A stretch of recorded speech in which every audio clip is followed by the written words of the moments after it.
Hello, we're back. The first thing that we're going to go through and what a player should know when he goes to fulfill this desire. And this thing is dealing with the player's partner. The first thing that the player's partner should know is the name of his partner. Excuse me. That may sound plain. Well, what do you mean, their name? Well, to first understand the vessel that you're about to bestow the God power in, you should know the name, because the name is the prophecy to the person. As the rabbis teach us, that naming is the parent's prophecy, moment of prophecy in their child's life. And so by understanding the name of the vessel, you can get an understanding of what you're bestowing your God power in, because the name of the vessel that you may be introduced to may be the name of a desire. And so by knowing the name of the desire as separate to knowing the name of the individual, you can begin to see what it is that you're dealing with. Because if you're trying to make a connection with the person, then you should know who the person is. If you're trying to make a connection with the desire, then you understand what the desire is. And we could look at this in the dealings of the stripper world. Like if you're looking at the stripper world, if you come in contact with the stripper, there's two ways that you can come in contact with her. You can come in contact with her as a means of you want to spend money, or you can come in contact with her where you want to make money. And then the last one is where you come in contact where you want to make a relationship with her. All these people may have different names, all in the same body, but what name you give your God power to has significance on what it is that you are manifesting and getting and giving and receiving in the whole question. Like the whole vessel in which you are bestowing in may be a desire that may be not your saying.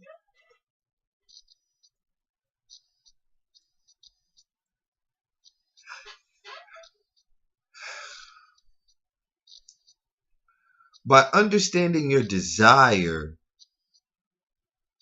and who you're giving it to, it shouldn't be for nothing.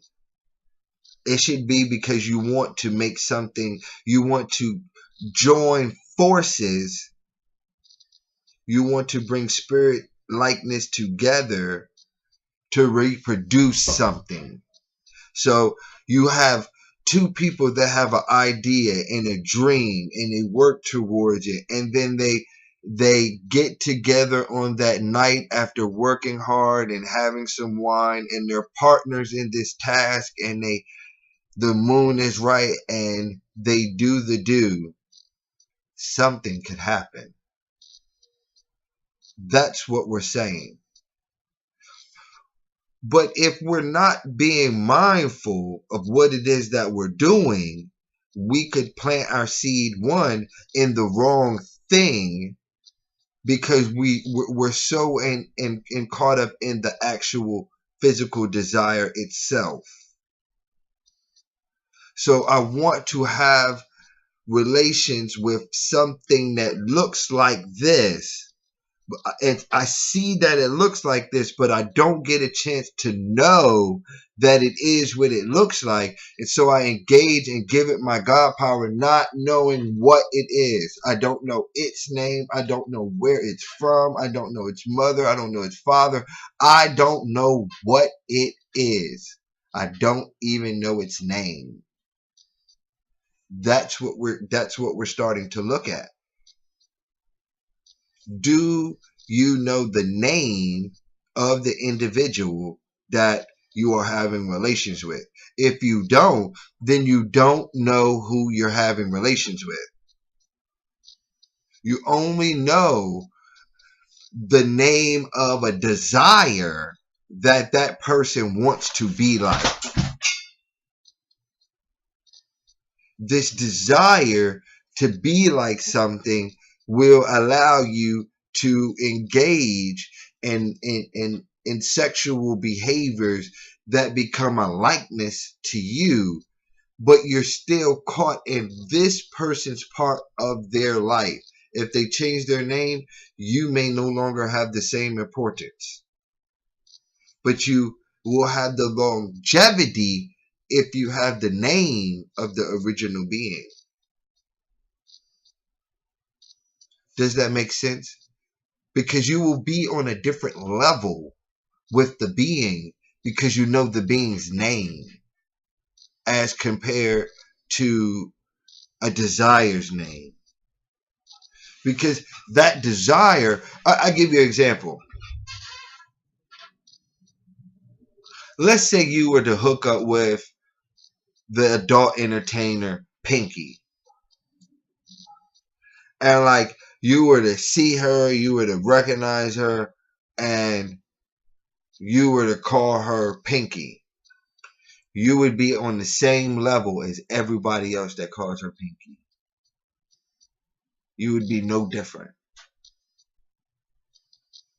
Now, if you made up a name, and that's something that we could get into, if you made up a name, and then she started to live according to that name, answer to that name, people called her that name. You created a whole social circle that called her a new name that you gave her, and then you fed her God power.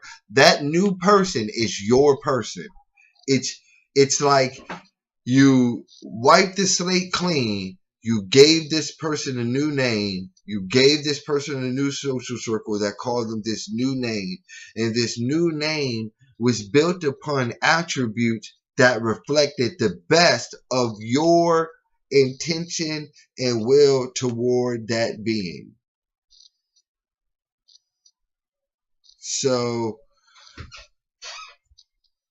let's say you have a Sarah, and Sarah wears glasses, and you meet her, and you say, Sarah, like, I'm going to go with you to the eye doctor, and I suggest that you get contacts, and she gets some contacts. And then you say, oh, Sarah, now you don't wear glasses. I'm going to call you Sassy.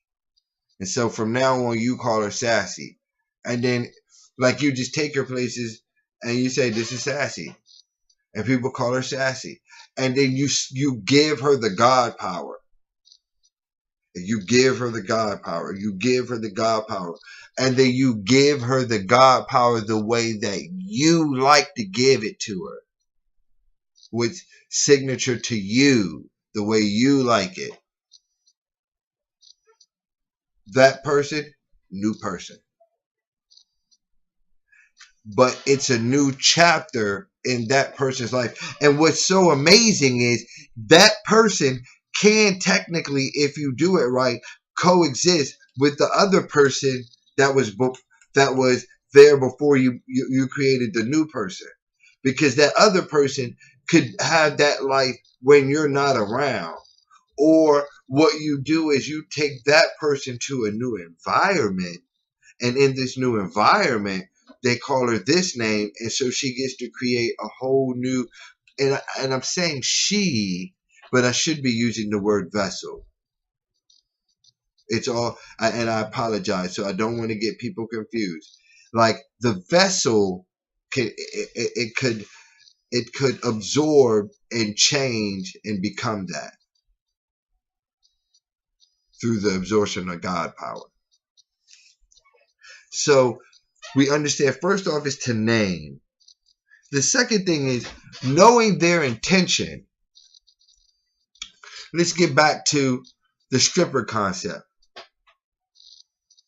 If you go for a stripper, then you are going for someone that's already looking for money. If I give it to you I give it to you another way.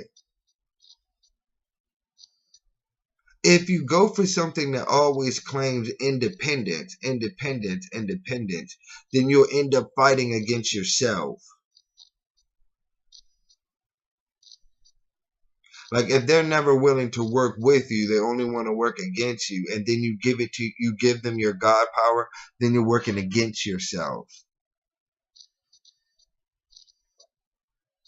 Know the intention, like know why they want to give. Why do they want to be they want to be a vessel of your bestowal? Why do they want to take your God power? Is it because of your money? Is it because of your likeness? Is it because of how your genetics? What is it because of? Why do they want your God power? Know their intention. Because when you give them the God power, then you feed their intention. By you giving it to them, they now own a part of you.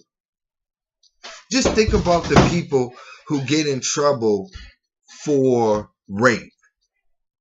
Like I remember one time there was a official at the jail that I once visited for a couple months. And this guy, he was a little short, baldy, shady fella. One you could imagine sitting on a bowl with a porno mag. He got caught by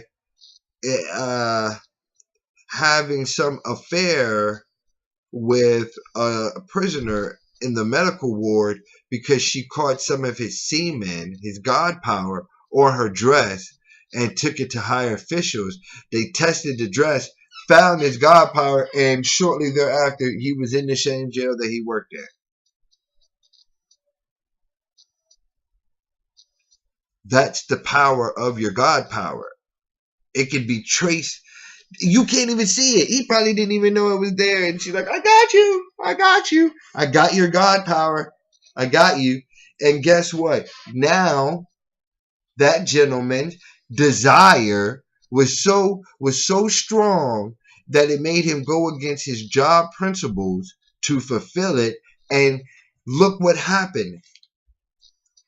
He's now so everything that he did before, now look what he has to deal with. All for him wanting to fulfill that desire because he was replicating what he put out. You know how they say what goes around comes around?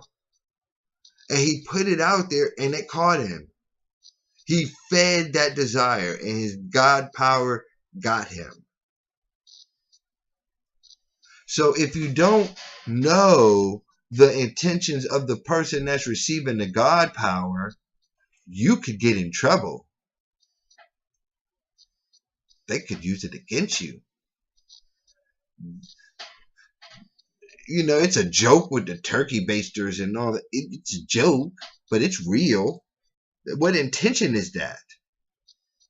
It's not for the betterment of me. It's for you to take away from me. So I'm giving something that wants to take away from me. How am I like? It's not a vessel that wants to give back to the player. It's not a teammate. It's an opponent. See, the player wants to give God power to his teammate. That's what we'll learn in the next section. The God power wants to go to the teammate, doesn't want to go to the opponent. The opponent is a desire that is not in sync with the player. Its intention is not the same as the player, so it's an opponent. Why would you give the God power to an opponent? But you don't know this if you don't know the intention. These are the unspoken things, because what it do is it makes you think before you do it. And that's what the whole game is all about. If you don't think and you just do, then you just lose. You're like I used to be the type of person that would go to the arcade and like play games, but not be really any good at them. So like I would just like put a couple quarters in there and play the game and die and go to another game. It wasn't that I actually took time to learn how to play that game and made my money really worth it. Like that's kind of how like casual sex is. You just like kind of put your money in the machine and whatever happens happens. And how many people lose that way? They all lose. They're all losers. It's those that make calculated plays and learns and makes an effort to be better at the arcade game and finds the right game and says, yo, I'm gonna put all my money in this game right here.